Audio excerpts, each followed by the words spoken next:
virus spek mata. Video ni sebagai konklusi lah dalam pembedahan buku Renungan Spiritual ni dalam beberapa video sebelum ni. Sebelum aku pergi kepada apa itu virus spek mata, aku nak cerita, aku nak kongsi pengalaman aku lah bila aku baca buku ni dan aku tanya dekat guru aku, Ustaz Ismail Din. Bila aku tanya dia pasal ayat-ayat ni ditafsirkan macam ni, kenapa dia tafsirkan yang ni dengan sekian, kenapa penulis buku ni tafsirkan ayat sekian dengan sekian. Guru aku suruh aku rujuk dalam surah Ali Imran ayat ke-7, surah yang ketiga ayat 7. Baik, aku bacakan terjemahannya. Dia kata, dialah yang menurunkan kitab Al-Quran kepadamu Muhammad, di antaranya ada ayat-ayat yang muhkamat. Ayat yang muhkamat ni ayat-ayat yang terang dan tegas, maksudnya dapat dipahami dengan mudah.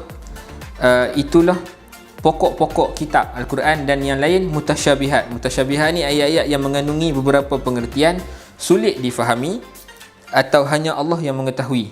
Sambungan daripada ayat itu dia kata, adapun orang-orang yang dalam hatinya condong pada kesesatan, mereka mengikuti yang mutasyabihat untuk mencari-cari fitnah dan untuk mencari-cari takwilnya, padahal tidak ada yang mengetahui takwilnya kecuali Allah. Dan orang-orang yang ilmunya mendalam berkata, kami beriman kepadanya Al-Quran, semuanya dari sisi Tuhan kami, tidak ada yang dapat mengambil pelajaran kecuali orang yang berakal.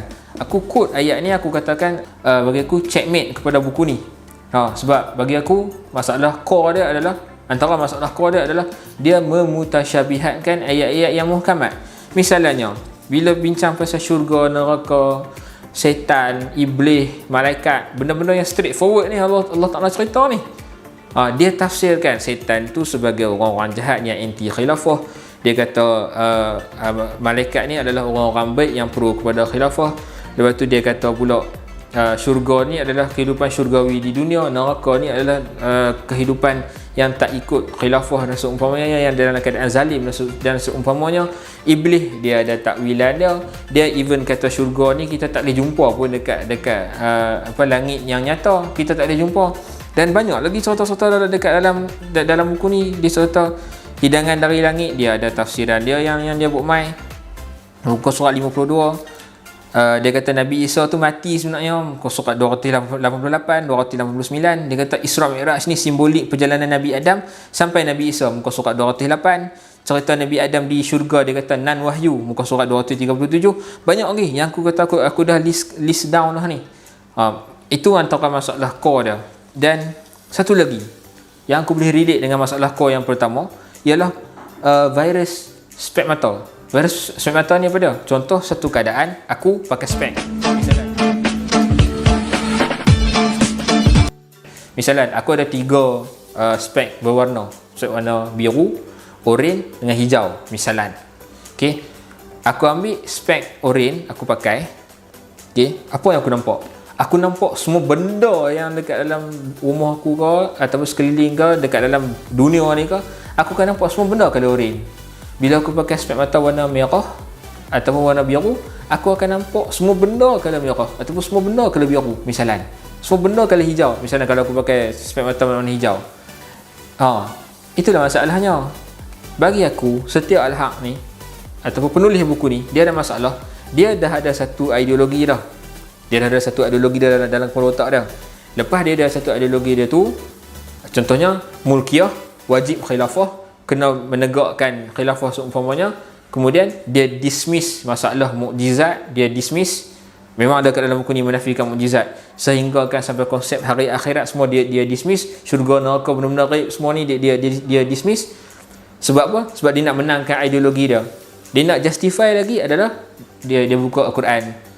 Makanya bila dia tengok Al-Quran berdasarkan dia punya ideologi, ideologi tu jadi spek mata dia. Makanya dia nampak ayat apa benda pun semua dia nampak mulkiyah, khilafah.